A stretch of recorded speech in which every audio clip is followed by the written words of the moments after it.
Hello mga kasari! Welcome back sa aking YouTube channel.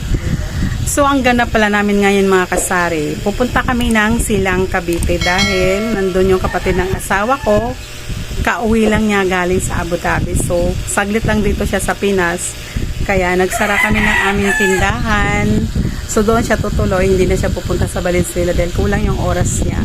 So kami yung pupunta dahil na-miss namin siya. And syempre para makita namin siya. Tapos ayan. So bago kami dumiretso ng Silang, kami ay pupunta sa Rosale, dun sa may, saan ngayon Lab? Yung punta natin, Bulacan?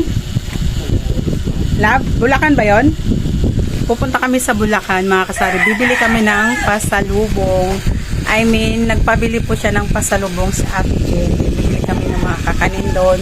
So doon, sana pwede mag-video para makapag-video ako doon. So, ayun lang. Mamaya ulit. Babu!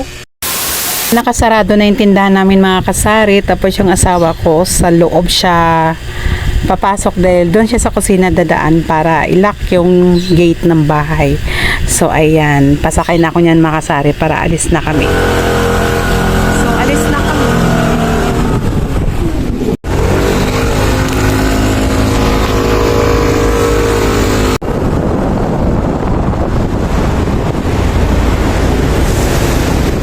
Traffic.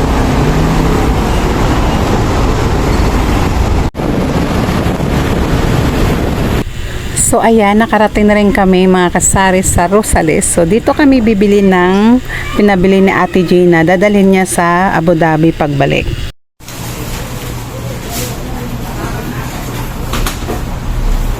Ito oh.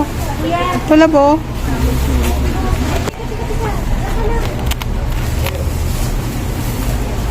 $190.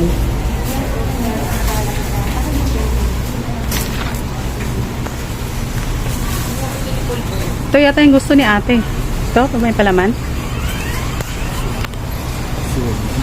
Ako mag-video. Ako magkuha. Tapos may kutsinta. Ayan. Eh, nilagay lang ako sa mga pinipig sa baba. Hindi, mato ka mag-delo. Suman pinipig sa baba. Parin na yun. Pinipig. Oo. Suman.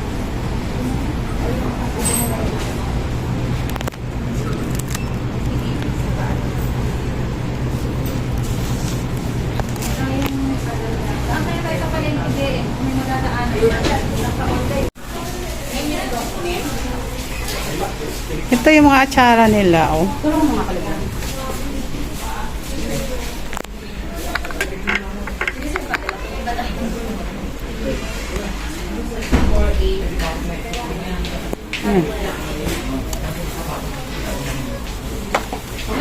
So pag nagpunta pala kayo dito mga kasari, marami kayong pagpilian ditong pasalubong para sa pamilya nyo. Ay galing kayong abroad, pwede naman kahit di kayo galing abroad, pwede kayo bumili, kaso lang pricey talaga yung paninda nila dito. Ayan, madaming paninda nila dito, masasarap.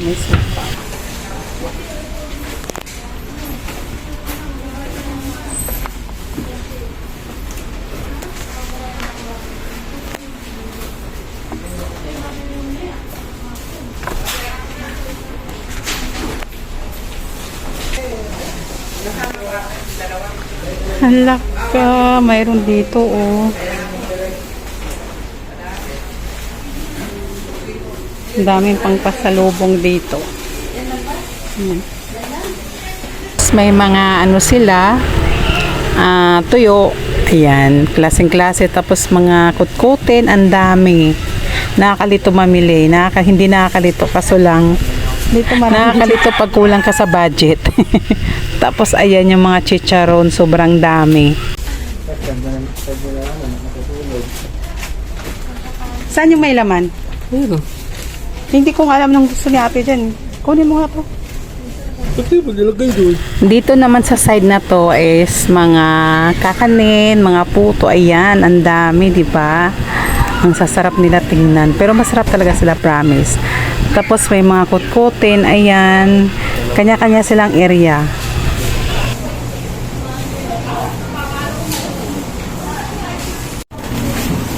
Magbabayad na kami mga kasari. Dito pala, yung mga kinuha kong chicharon is may laman at saka wala. Iba-iba din yung presyo nila mga kasari. Depende sa size, depende sa itsura ng chicharon. Ganon.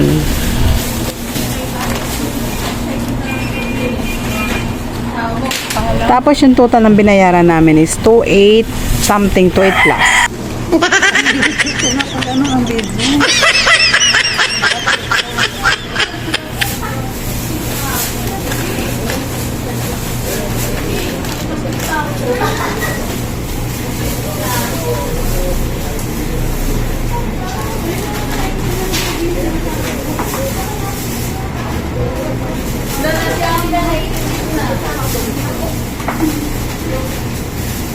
Wala itong tatlo.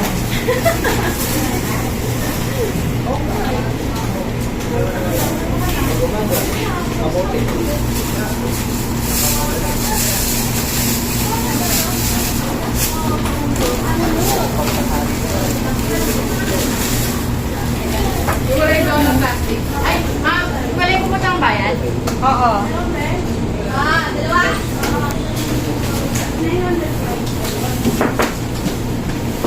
Wala sala.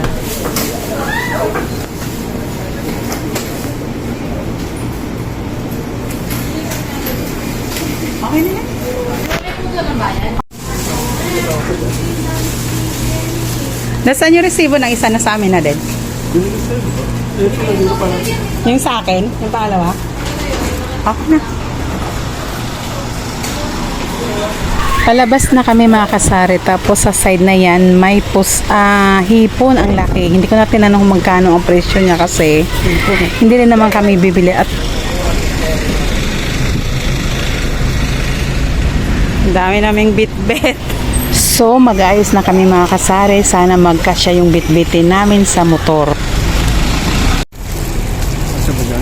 Ang dami naming nabili guys. Ayan. Pinabili pala ni ate. Ay, hindi kasya. Dadalhin pa namin yan sa silang. Ito, yung magi na yan. Puno na din.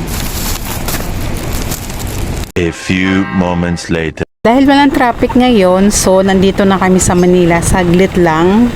Then nakamotor naman kami. So, ayan. Malapit na lang kami sa silang. So, ang biyahe pala Valenzuela to silang is 2 hours lang. Kung wala namang traffic at mabilis naman yung takbo nyo is kulang-kulang 2 oras. 1 hour later. Sa wakas nakarating na rin kami sa Cavite mga kasari. So thank you sa mga nanood sa video ko.